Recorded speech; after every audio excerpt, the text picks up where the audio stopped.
189 60 എത്ര തവണ പോകും? എത്ര തവണ പോകുന്ന? 60 × 3 180. 180 remainder is 9. Da.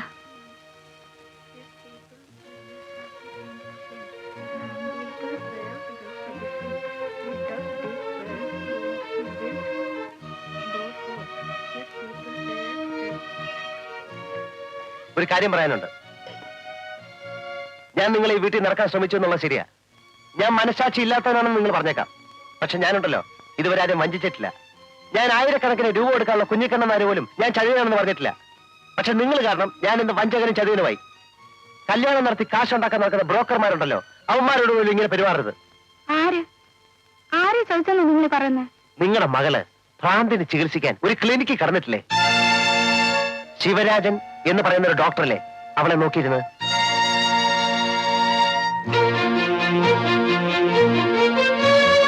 എന്തിനാ നിങ്ങൾ ദിവസം ദൈവത്തിന് മുമ്പിൽ ചെന്ന് പ്രാർത്ഥിക്കുന്നത്? മോൾക്ക് ഭ്രാന്താണെന്നുള്ള കാര്യം ഒളിച്ചു വെച്ച് അവളെ വല്ല നിരപരാധികളുടെ തലയെ കെട്ടിവെക്കാനോ? മറ്റുള്ളവന്റെ ജീവിതം കൊണ്ടല്ല നിങ്ങളുടെ മോളുടെ ഭ്രാന്ത് മാറ്റേണ്ടത്.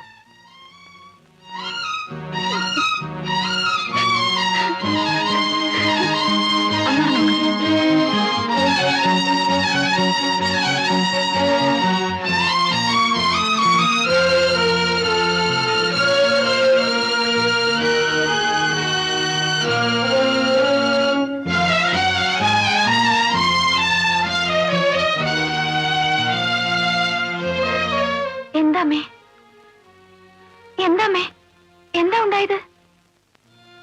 അയാള് അമ്മ വഴക്ക് പറഞ്ഞോ? ഒന്നുമില്ല മോളെ, ഒന്നുമില്ലാതെ അമ്മ എന്തിനാ കരയുന്നത്?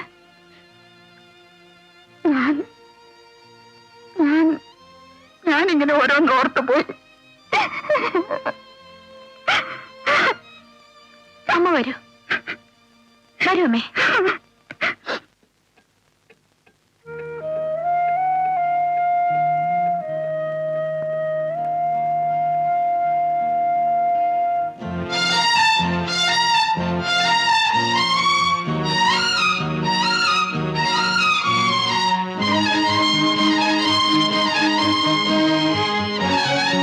ഒന്നും തോന്നരുത്, എന്നോട് പറഞ്ഞതിരിക്കട്ടെ. അങ്ങനൊന്നും എന്റെ മോളോട് സംസാരിക്കരുത്. അവക്കത് എന്നെ പോലെ മനസ്സിലിട്ട് ഒതുക്കാൻ കഴിയില്ല. അതുകൊണ്ടാ.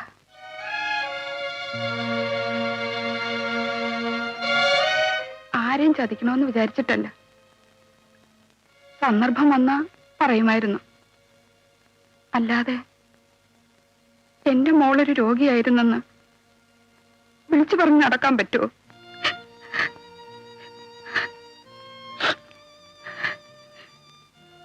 എന്റെ മോളെ ആരുടെയും തലയെ കെട്ടിവെക്കാൻ ഞാൻ നോക്കിയിട്ടില്ല.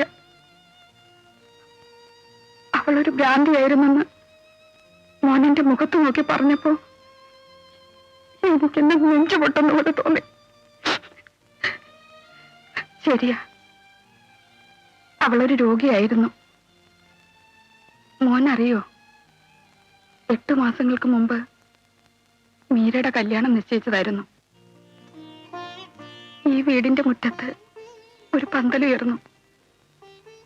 എല്ലാ ഒരുക്കങ്ങളും പൂർത്തിയായി. തലേന്ന് രാത്രി പന്തലിൽ മുഴുവൻ ലൈറ്റ് കത്തിക്കാൻ വേണ്ടി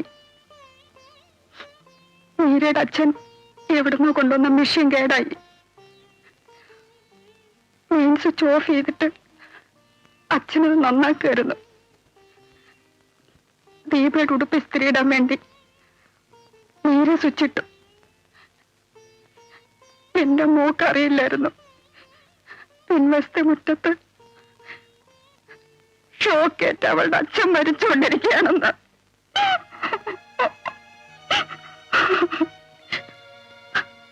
ആളുകളുടെ നിലവിളി ബഹളം കേട്ട ഞാൻ ചെന്ന് നോക്കിയത്. അപ്പോഴേക്കും എല്ലാം കഴിഞ്ഞിരുന്നു.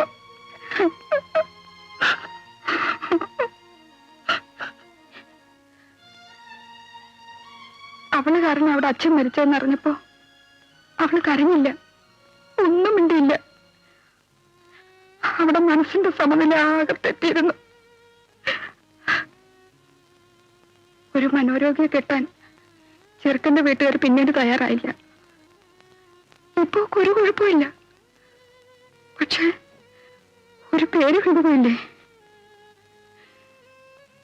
ഈ വീട്ടിൽ ഓരോ മുറിയിലും അവളുടെ അച്ഛനുണ്ടെന്ന് അവൾ പറയാറ്. ഇവിടെ നിന്ന് ഇറങ്ങിപ്പോകാൻ മനസ്സ് വരാത്തതുകൊണ്ടാ മോനെ.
ഓഫീസിൽ പോയില്ലേ?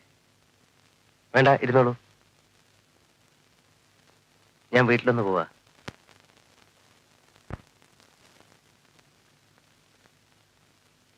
ഞങ്ങൾക്ക് താമസിക്കാനാണ് വീട് ഒഴിപ്പിക്കുന്നതെന്ന് ഞാൻ ചുമ്മാ നുണ പറഞ്ഞതാ. വിൽപ്പനയായിരുന്നു എന്റെ ഉദ്ദേശം. എന്റെ പ്രശ്നങ്ങള് ഞാനിവിടെ ആരെ അറിയിച്ചില്ലെന്നേ ഉള്ളൂ. കടത്തിൽ മുങ്ങി എല്ലാം നശിക്കുന്നതിന് മുമ്പ് ഒരു അവസാന ശ്രമം നടത്താൻ ഞാൻ ഇങ്ങോട്ട് പോകുന്നതാ.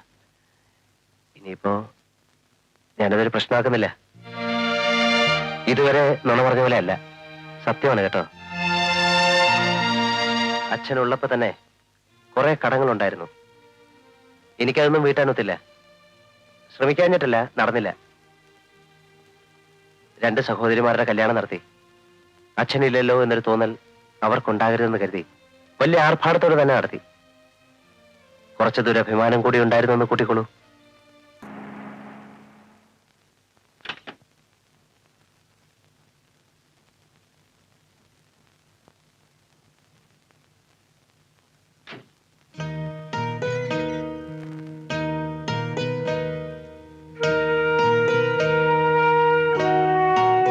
ഞാൻ ചെറിയൊരു പ്രശ്നത്തില രാജേന്ദ്ര. എനിക്കിവിടെ മറ്റു പരിചയക്കാരാരുമില്ല. ശല്യപ്പെടുത്തലാണെന്നറിയാം. അമ്മയും പെങ്ങളും ഉണ്ട് കാറില്. ഇവരെ കൊണ്ട് എവിടെ പോവാ നീ? എനിക്കും അതറിയില്ല. അതാ എന്റെ പ്രശ്നം.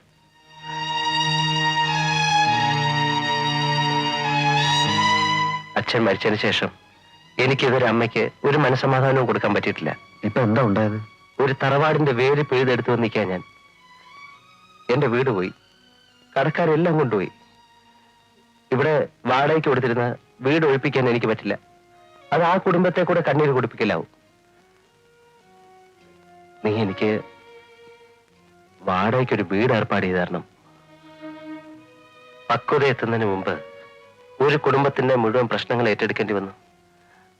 അതിന്റെ പ്രാരാബ്ദങ്ങളും കഷ്ടപ്പാടുകളും ഒക്കെ ഞാൻ മനസ്സിലാക്കി വരുമ്പോഴേക്ക് വൈകിപ്പോയി.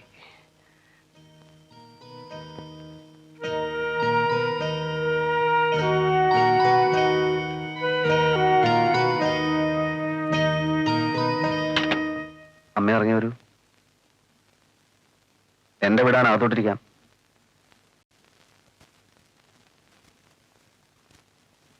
അമ്മയ്ക്ക് മനസ്സിലായ രാജേന്ദ്രൻ? അകത്തേന്നിരുന്നോളൂ.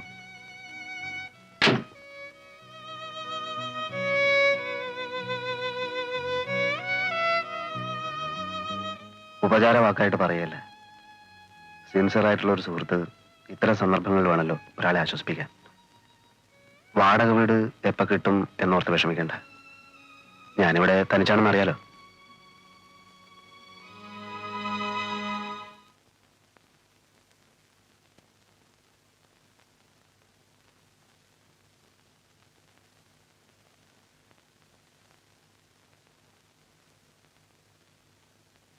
അമ്മേ അമ്മേ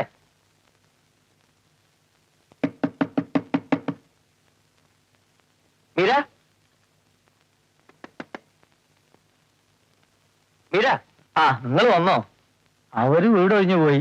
നിങ്ങൾക്ക് വരാൻ വേണ്ടി താക്കോലിനെ ഏൽപ്പിച്ചിരിക്കുക. അവരെവിടെ പോയി? എങ്ങോട്ടാണെന്നുള്ളത് എന്നോട് പറഞ്ഞിട്ടില്ല.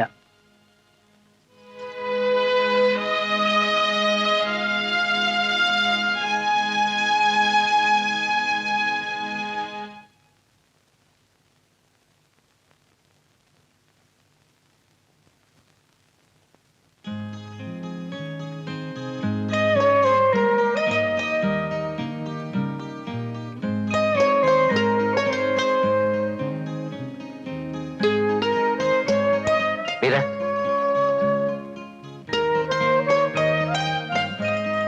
താക്കോല് കിട്ടി. എന്നെ കൊണ്ടുള്ള ശല്യം തീർന്നല്ലോ അല്ലേ? അതല്ല, എന്നായാലും ഞങ്ങൾ അവിടെ നിന്ന് ഇറങ്ങിയല്ലേ പറ്റൂ. ആ വീടുമായിട്ടുള്ള ബന്ധം അത്ര പെട്ടെന്ന് മീരയ്ക്ക് ഉപേക്ഷിക്കാൻ പറ്റൂ? ആ വീട്ടിലെ ഓരോ മുറിയിലും മീരയുടെ അച്ഛനുള്ളതായി മീര വിചാരിക്കാറില്ലേ? സാരമില്ല, അതൊക്കെ വെറുതെയുള്ള തോന്നലുകളല്ലേ. അല്ല, ആ വീടിനോട് എന്നേക്കാൾ കൂടുതൽ അടുപ്പം മീരയ്ക്കുണ്ട്. നിങ്ങൾ ഒരിക്കലും ആ വീട്ടിൽ നിന്ന് ഇറങ്ങി പോകരുത് എന്ന് പറയാനാണ് ഞാൻ വന്നത്. ഇതൊരു അപേക്ഷയായിട്ട് കരുതിക്കോളൂ. നിങ്ങളുടെ പ്രശ്നങ്ങൾ നിങ്ങൾ മനസ്സിലാക്കണ്ടേ? പ്രശ്നങ്ങളോ? എന്ത് പ്രശ്നങ്ങൾ? എന്റെ പ്രശ്നങ്ങളൊക്കെ തീർന്നു, കടങ്ങളൊക്കെ വീടി. ഇനി ആദ്യം മുതൽ തുടങ്ങണം. തറവാട് ജപ്തി ചെയ്ത് കഴിഞ്ഞപ്പോ കുറച്ച് രൂപ കിട്ടി. അതുകൊണ്ട് പറ്റുന്ന രീതിയിൽ എന്തെങ്കിലും ഒരു ബിസിനസ്. അതൊന്നും സാരമില്ല. ഓരോ സാഹചര്യങ്ങളാണ് മനുഷ്യരെ തമ്മിൽ അകറ്റുന്നതും അടുപ്പിക്കുന്നതെല്ലാം. ഞാനൊരു കാര്യം ചോദിച്ചാൽ മീരയ്ക്ക് എന്നോട് ദേഷ്യം തോന്നുന്നു. എന്താണ്? നമുക്ക് രണ്ടു കൂട്ടർക്കും തല ചായ്ക്കാൻ ഒരിടം ആവശ്യമാണ്. പരസ്പരം എല്ലാം അറിയാവുന്ന നിലയ്ക്ക് നമുക്കൊരു പുതിയ തീരുമാനം എടുത്തൂടെ? എന്റെ അമ്മ, അനിയത്തി, മീരയുടെ അമ്മ, മോനു, ദീപമോൾ, ഞാനും മീരയും നമുക്കൊരുമിച്ച് ഒരു വീട്ടിൽ താമസിച്ചൂടെ? ജീവിതം അവസാനിക്കുകയല്ല, ആരംഭിക്കുകയാണ്. വർഷങ്ങൾ എത്രയോ ബാക്കിയുണ്ട്.